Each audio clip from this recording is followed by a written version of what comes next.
కేకలు వేస్తారట.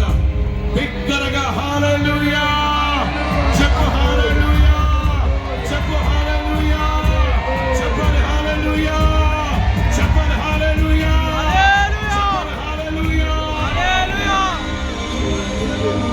ఆమేన్. అందరూ అలాగే నిలవబడతారు. అందరూ అలాగే